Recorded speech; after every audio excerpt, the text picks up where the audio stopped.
ॐ श्रीं आदिलक्ष्म्यै नमः। ॐ श्रीं अकारायै नमः। ॐ श्रीं अव्ययायै नमः। ॐ श्रीं अच्युतायै नमः। ॐ श्रीं आनन्दायै नमः। ॐ श्रीं अर्चितायै नमः। ॐ श्रीं अनुग्रहायै नमः। ॐ श्रीं अमृतायै नमः। ॐ श्रीं अनन्तायै नमः। ॐ श्रीं इष्टप्राप्त्यै नमः। ॐ श्रीं ईश्वर्यै नमः। ॐ श्रीं कर्त्यै नमः। ॐ श्रीं कान्तायै नमः। ॐ श्रीं कलायै नमः। ॐ श्रीं कल्याण्यै नमः। ॐ श्रीं कपर्धिन्यै नमः। ॐ श्रीं कमलायै नमः। ॐ श्रीं कान्तिवर्धिन्यै नमः। ॐ श्रीं कुमार्यै नमः। ॐ श्रीं कामाक्ष्यै नमः। ॐ श्रीं कीर्तिलक्ष्म्यै नमः। ॐ श्रीं गन्धिन्यै नमः। ॐ श्रीं गजारूढायै नमः। ॐ श्रीं गम्भीरवदनायै नमः। ॐ श्रीं चक्रहासिन्यै नमः। ॐ श्रीं चक्रायै नमः। ॐ श्रीं ज्योतिलक्ष्म्यै नमः। ॐ श्रीं जयलक्ष्म्यै नमः।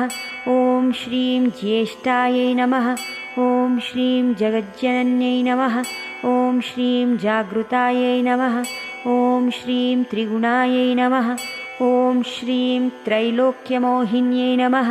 ॐ श्रीं त्रैलोक्यपूजितायै नमः। ॐ श्रीं नानारूपिण्यै नमः। ॐ श्रीं निखिलायै नमः। ॐ श्रीं नारायण्यै नमः। ॐ श्रीं पद्माक्ष्यै नमः। ॐ श्रीं परमायै नमः। ॐ श्रीं प्राणायै नमः। ॐ श्रीं प्रधानायै नमः। ॐ श्रीं प्राणशक्त्यै नमः।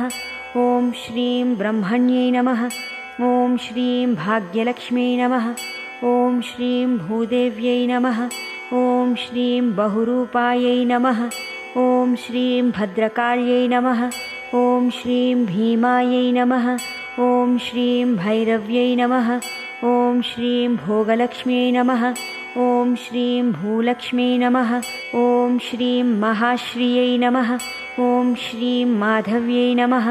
ॐ श्रीं मात्रे नमः। ॐ श्रीं महालक्ष्म्यै नमः। ॐ श्रीं महावीरायै नमः। ॐ श्रीं महाशक्त्यै नमः। ॐ श्रीं मालाश्रियै नमः। ॐ श्रीं राज्यै नमः। ॐ श्रीं रमायै नमः। ॐ श्रीं राज्यलक्ष्म्यै नमः।